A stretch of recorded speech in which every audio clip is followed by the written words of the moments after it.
Shalom, Holy Nation. Welcome back to Righteous Reactions. I am your boy Yawis out the Gadai, and today, man, I got a very, very crazy video that I want us to check out together, man. The title of the video is "This Mindset Keeps You Miserable: Why Single Parents Ruin Children." We're gonna go ahead and check out this video. Y'all let me know what y'all think about it in the comments.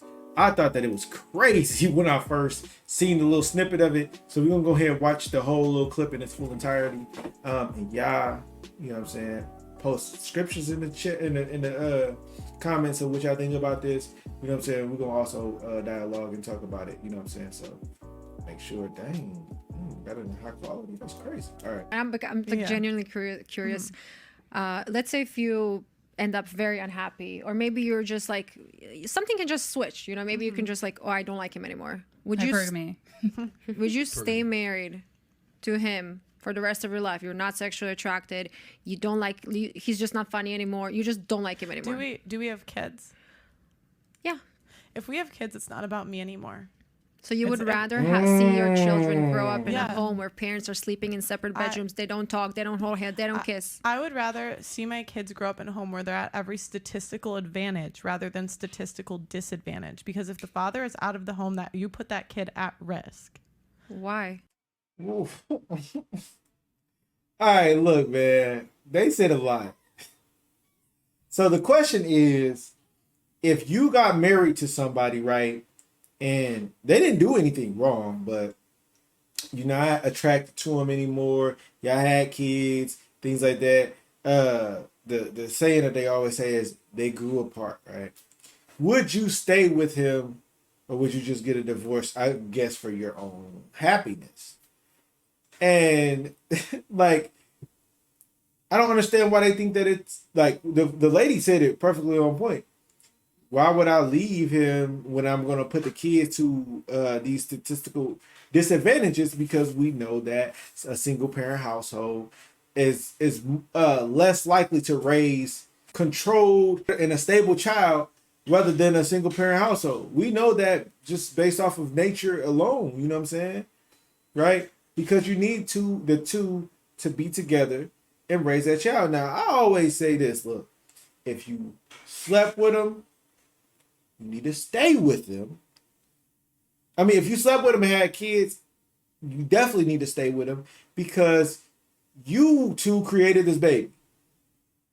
I don't care what y'all got going on. Both of y'all need to stick together. And that child did not choose, right, to be here. Y'all chose to be his parents. So that's y'all responsibility at the end of the day. Y'all gotta put y'all feelings and all of that stuff aside, and y'all have to be his parents. You know what I'm saying? Like, what? Grow up in a home where parents are sleeping in separate bedrooms, they don't talk, they don't hold hands, they don't kiss. I would Also, about that point as well, I also feel like if y'all together and y'all do not, I guess, like each other, sleeping in separate beds and all of that stuff, that's y'all issue. That's something that can be fixed. That's something that y'all can deal with each other, but y'all choosing to separate from each other. You know what I'm saying? And this is where the America tells people to go to therapy and do all of this stuff. But if you want to see your child, like if you worried about your child's happiness, you know what I'm saying, you're gonna be willing to take part of your happiness away from yourself, or even just try to build a happiness with this person that you decided to be so happy with to sleep with. You see what I'm saying? You was happy enough to sleep with him, but now you're not happy enough to raise a child with him. So what changed? Oh, the person changed. And mind you, this is not talking about somebody that you just do a one night stand with. This is talking about the husband, right? This is talking about the husband. So look. Yeah. If we have kids, it's not about me anymore. So you would rather see your children grow up in a home where parents are sleeping in separate bedrooms, they don't talk, they don't hold hands, they don't kiss. I would rather see my kids grow up in a home where they're at every statistical advantage rather than statistical disadvantage. Because if the father is out of the home, that you put that kid at risk. Why?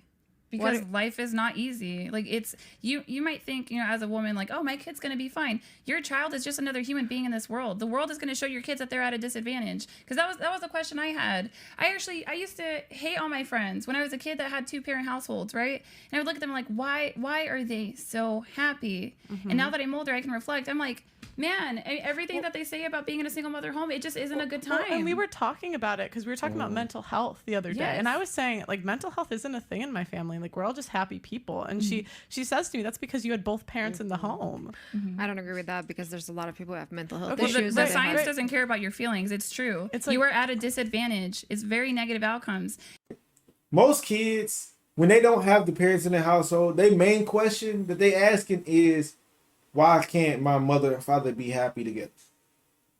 And that starts their change, you know what I'm saying, in thought and stress, because they want to just be happy, be a family. They questioning like why can't the parent just be happy enough to raise me?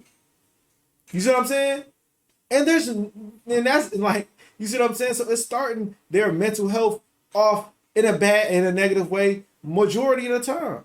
I always tell people, right? With my situation, I grew up, my parents was not in the same household. At the age of probably like 11 or 12, I convinced myself to believe that it was okay for my mother and my father to be separated. Because I tried, until all the way up to that point, I tried everything that I thought that I could to get my mother and father to love each other. You see what I'm saying? And when I realized that, look, they don't like each other, they're not good for each other, I convinced myself in my mind, they don't need to be together. You see what I'm saying? And guess what? That hurt me the most because I even though that I knew for a fact that I didn't like it, I put my feelings aside to seek out their happiness, right? But when it's reversed, the parents feel like that they don't need to put their feelings aside to seek out the kids' happiness. And I feel like that's what a lot of kids end up doing. If either they're gonna be bitter about it or they're gonna cope with it, you know what I'm saying? Because they want to see their parents happy. Right? But in most of the cases, their parents end up not happy in the end of the day. So, I mean, they got a point right here. Science doesn't care about your feelings. It's true. It's like, you are at a disadvantage. It's very negative outcomes. I mean, we can continue to facilitate this and then cry about the dating market, but like women are kind of constructing these problems. Like we're raising these children in broken homes because we're choosing to reproduce with men who aren't our first choice. So you would stay in a marriage that you don't love somebody anymore. What is love? What is that? Do you love your husband? Yes, I love my husband. So then if you like, let's say okay, let me just finish my sentence before you jump in. Things can happen. You can separate with someone. You can be with him for 20 years. And then you're like, I don't want to be here anymore. Okay, maybe not 20. Let's say 10 years because we're still talking about kids. So you would want to show your kids that you like it's okay to live in a marriage, in a loveless marriage. Well, so here's the thing. You leave him, right? So what's the idea? My mom is a happy, joyful divorcee and my parents are split. Do you not know what co-parenting is? I understand co-parenting, but you're also acting like most women are willing to co-parent in an agreeable manner. That's not what I've seen. That's not what I witnessed. That's a fact. People who get a divorce, obviously sometimes there's a lot of drama, right? But sometimes people can co-parent. You don't agree with that? That's no one's first choice, though. What's no one?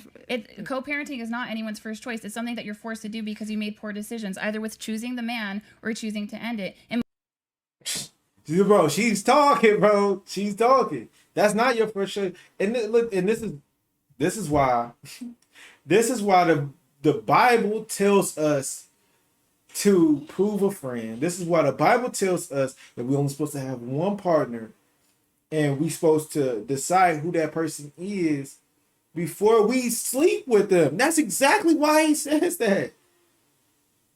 That's exactly why he put that in the scriptures. So that when we read in the Bible and it says that they're not supposed to separate, we would understand. They would have no reason to want to separate because they know each other. Look, this is what makes me mad, right? You'll get with a person, you spend 3 weeks with them, then you decide to open your legs to them, right? You have a baby with them, and now you have to spend 18 years of your life with this person that you don't even know. Let's say it's 3 months. 3 months you open your legs to him, you get pregnant. Let's say even a year, right? And throughout the years, he already telling you that he's not in father material, and you still open your legs. Like, this is like, do we not just consider that, oh, it's a possibility that I might get pregnant? So maybe I should shut my legs. You see what I'm saying? So it's like, bro, we can't keep on making excuses. And I hate the fact that they say, well, we just grew apart. Well, first of all, it's supposed to be some type of sacrifice within the family? You know what I'm saying? Like, let's say that y'all don't agree too much anymore. Can y'all not fix that problem? Is that impossible to fix? Can y'all not talk more? Because look, this is what I'm hearing right now, bro. What I'm hearing is extreme selfishness. It's about me and my feelings, and it's about nobody else's feelings.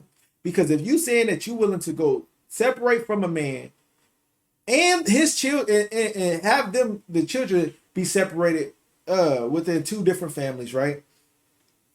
Then you're saying that I'm going to put my happiness over the family that I've created.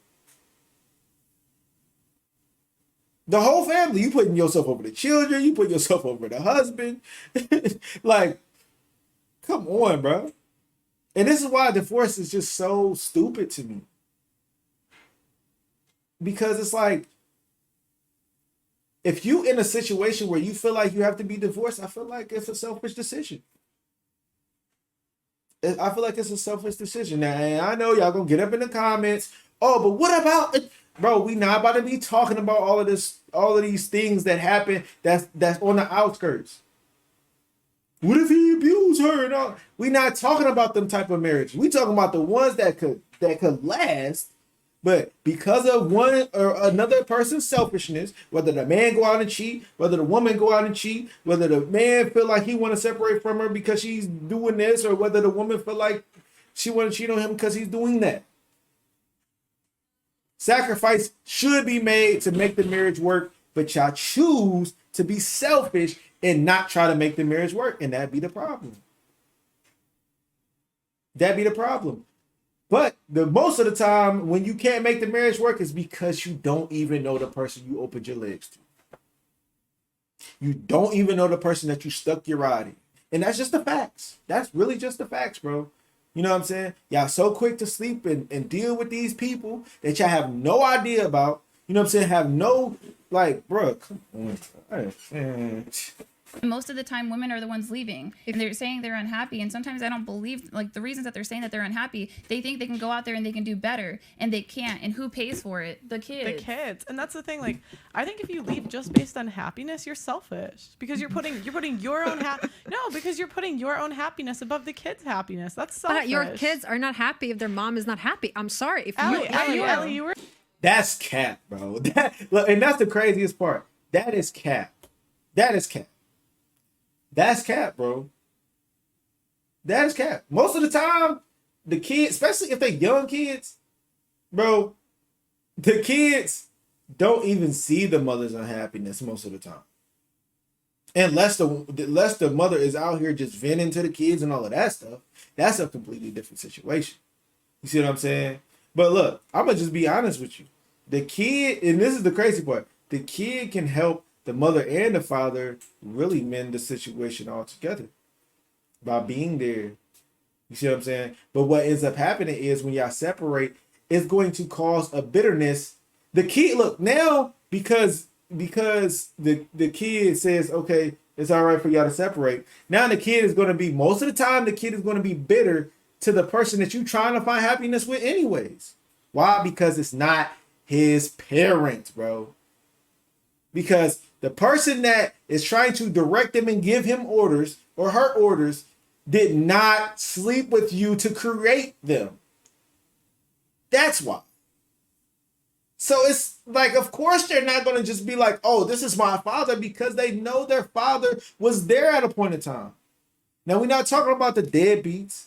We talking about people that was in a relationship, dealing with their kids, etc. They're gonna look at you like, what? Like, you're not my parent. I can actually go to my parents' house. That's how they're gonna look at it. And I mean, if you think otherwise, ask somebody that has divorce parents. That was together beforehand, had you or had them, and then ask them how do they feel about the other person that was trying to make the mother happy or the father happy. You know what I'm saying? And then what ends up happening is the mother or the father never finds that happiness that they was looking for outside of their first marriage, right? They never find it. It just never happens for some reason.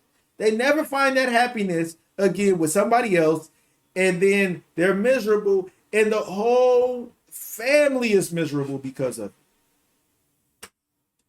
And you want me to tell you why they never usually find that happiness? Because they trying to find the happiness the same way that they found the first marriage. And that's why sacrifice need to be made, and y'all need to just be able to humble down and deal with each other, figure out how to be happy. Just figure out how to be happy. Y'all causing more problems than helping any situation. Like, it's oh man, it's crazy. We're in a single mother home. Would you have preferred both parents in the home, or did you prefer having your mom happy? I would have preferred, well, some women you just can't make happy, but I would say having a two-parent household. I think about that sometimes. Like, what would it have been like? I have no point of reference for a two-parent household. Mm-hmm. You know, all I can do is look around at my friends that I was like resentful that they were so happy. I mean, you can think what you want, and women are going to keep doing it. They're going to keep leaving men because they don't feel happy, and they're going to take half of his stuff. Like, it's different if you leave amicably and you don't try to rob him, which it is robbery. You can call it child support, you call it alimony. It can still be unethical. If you mate with an involved father, there's no reason to take him to court. So it's like, you know, yeah, leave if you're not happy and take him. Okay. I'm glad that she pointed that out. Because these deadbeats out here, they definitely need to get put on child support. That's fine. But if you mate with somebody and they have all intentions to be in the child's life, and yeah, you need to be honest with you, Chad. I feel like if you put a man on child support and he has proof that he's trying to be involved in that kid's life, and you put him on child support, if they find out that he's trying to be into this child's life, she should go to jail, bro, or she should get held to some charge and she has to pay all that money back or something, bro, because it's too many people that's using that tactic to get what they want out of these men. And that's why a lot of these men become bitter about marriage and all of that stuff, because they don't want to get scammed. Really, it's a scam, bro. Like, it is. You can look at marriage as a scam when you especially when you don't pick right. And that's why bro, all of this stuff can be resolved and you know what I'm saying? All you have to take time in learning who you going to deal with, bruh. If you're dealing with a woman and she doesn't have wifely characteristics and you want a wife, stop sticking your rod in there and leave her alone. If you have a man and he's not showing the husband characteristics and he's not doing this before y'all get together, stop opening your legs up and leave him alone. It's not hard. And y'all causing the issue and then get mad at the results. No. Well, since you done made the stupid decision, you should live with the stupid decision and make it work. That's how I feel. You know what I'm saying? That's how I feel. Just make it work. Look, man, and then look, y'all gotta stop being so selfish. I'm not even talking about just a woman. I'm talking about the male as well. Y'all gotta stop being selfish, bro. Y'all do. You know what I'm saying? Look, man, it ain't a lot of men out here that want to live like a husband, and that's the problem. And not a lot of women that want to live like a wife, and that's the problem. But then y'all put yourselves in a situation where husband and wife characters happen and shows of signs of marriage happens, and then y'all get mad because y'all done the things that y'all wasn't supposed to do in a relationship. And that's why dating and stuff should really not exist either. Y'all shouldn't be able to date and sleep around. It shouldn't be able to happen. Parents should be involved in their kids' life. If a girl bring a boy over to the house, the parents should cut it off from the jump. The parents should cut it off from the jump. Or if because we know what young kids do. They shouldn't be encouraging them to have boyfriend and girlfriend. Because it's going to set them up for failure in the end, bro. Man, this world's stupid. Catfish stuff. That's not a message I can get behind. Like, figure it out. Go to couples counseling. You're an autonomous, intelligent woman. What if you need to go out and you need to do the work. So as y'all can see from the video, look, man, if they feel like they're going to grow apart from you, man, they're going to leave. They gonna leave. Ain't no like, and I'm not saying that this can't change because I'm glad that they having this conversation in the first place because this is a conversation that needs to be had, right? Where men and women, they need to stop putting themselves over their family, bro. You know what I'm saying? Selfish individuals, bro. And this is another thing, bro. When you find somebody that if you're dealing with somebody that has extreme selfish characteristics when you're dealing with them, don't expect them to not be extreme and selfish when you marry them. If you know what I'm saying, when y'all get in a relationship, it be so many red flags in relationships, but y'all be drunk off the, you know what I'm saying, off the intercourse. You feel what I'm saying? And y'all just allow the red flags to just stay all over the place. Just everybody throwing out red flags. You know what I'm saying? You getting hit in the face with the flag, all of it. You feel what I'm saying? Everybody just, I know this. I love this person. He's my everything. He's my all and everything. He brought me the moon and the stars. He gives me some of that good. She gives me some of that, you know, and oh, bro. And then y'all get together and realize that y'all don't even like each other. You know what I'm saying? Y'all don't even like each other. Y'all like the thought of each other. Y'all like the benefits of being with each other, but I didn't really mesh. I didn't really get, you know what I'm saying, get to know each other. Like, think about it like this, bro. It's women out here that's saying that a zodiac sign can determine what to think about a man or a woman. And I'm gonna just end it with that, chat. Y'all let me know what y'all think about it in the comments, man. We're gonna have to go over zodiac signs again because last time I did a video on zodiac signs, they cut me off, bro. So we're gonna have to do another video on zodiac signs and how they are a lie. Yes, they are. So, you know what I'm saying? All that Scorpio, Aries, and Geminis and all that. Yeah, it's all false. You know what I'm saying? And nobody can determine a person's personality based off of the time that they was born in the star alignment, bro. Like, it's just not true. So we might have to check that out in the video, but like, y'all let me know what y'all think about this in the comments. You know what I'm saying? It's been your boy Yahoo out the Gadite. Man, bro, we just gotta do better, bro. Keep the laws. Keep the laws, bro. Keep the laws. Go read your Bible. See what it says about what you doing now, and then repent and change, bro. Repent and change it. You know what I'm saying? And maybe you won't be the one that's walking up out of your marriage. All right, man. Let's get it. Yeah. Keep going. Keep praying. Study hard. Free yourself. Yeah. You've been praying for me. I can tell. Yeah. I felt a boost of virtue out of nowhere. Keep going, keep praying, study hard, free yourself, yeah, you've been praying for me, I can tell, yeah, I can tell, look, the greatest story ever told